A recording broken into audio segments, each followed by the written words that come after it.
immediately, you never see the person again.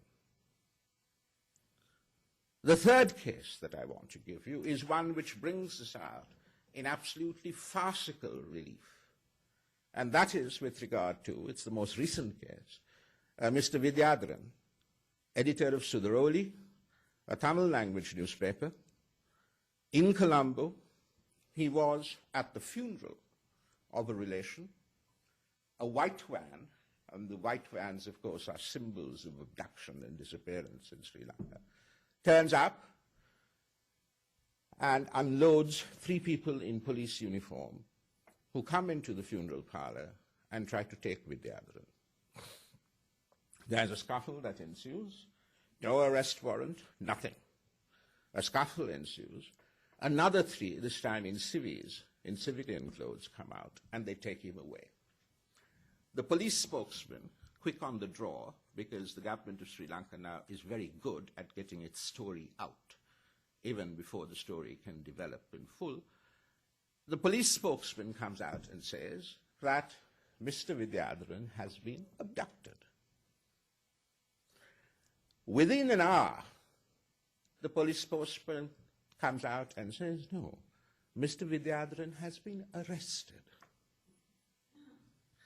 Now, in that hour, I know for a fact that calls were made to the highest in the land to make sure that this person was released. Because everyone knows if you're taken, and if you don't call, if you don't get the diplomatic community also energized, it's going to be a disappearance.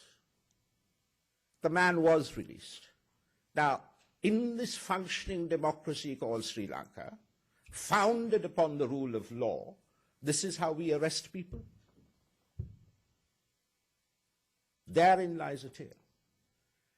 The most egregious, of course, of these violations against the human rights of journalists was the cause-celeb case of Mr. Lasantha Wickramatunge. Again, broad daylight, early in the morning, traffic jam created by the assassination attempt. No one arrested except for someone who they say took his cell phone. Contrast this to situations in which you have bomb blasts or unexploded ordnance found on railway lines. Within half an hour, 20, 90 people are arrested on suspicion. Why is it that nothing happens in these particular cases? The complicity, the collusion is enormous and appalling. We do know of the examples where the most powerful in the land, the president has talked about, if you're not with us, you're against us. The defense secretary has had chilling conversations with newspaper editors where he has basically told them the army, the security forces, the conduct of the war is out of bounds. Serious tongue lashings. As we speak today, there are at least 8 senior journalists who write on security issues, who write on the war, who have fled the country for fear of their lives. So there is a darkness that is enveloping the Sri Lankan media, where people are so scared that they do not speak.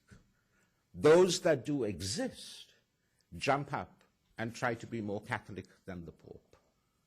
For example, when Secretary Clinton phoned the president of Sri Lanka the other day and spoke about the army firing into the no-fire zone in that tiny strip and talked about the humanitarian situation, within minutes, I think it was not hours, the presidential secretariat released a report saying how she congratulated the government on the work it's doing as far as the humanitarian situation in the country is concerned. This led to newspaper organs and electronic media organs carrying this story without any questions asked. There were SMS, text alerts, which went out saying how Hillary Clinton had congratulated the government. And of course, as you know, the State Department did issue a statement subsequent to that, clarifying the contents of that conversation. So there is a crisis of human rights. There is a crisis of governance in Sri Lanka. Because I am not, to be perfectly frank, 100% sure that if the ethnic conflict finished tomorrow, whether the question of stifling dissent, dealing with the media in this way, whether that would stop. There is a crisis of legitimacy of governance.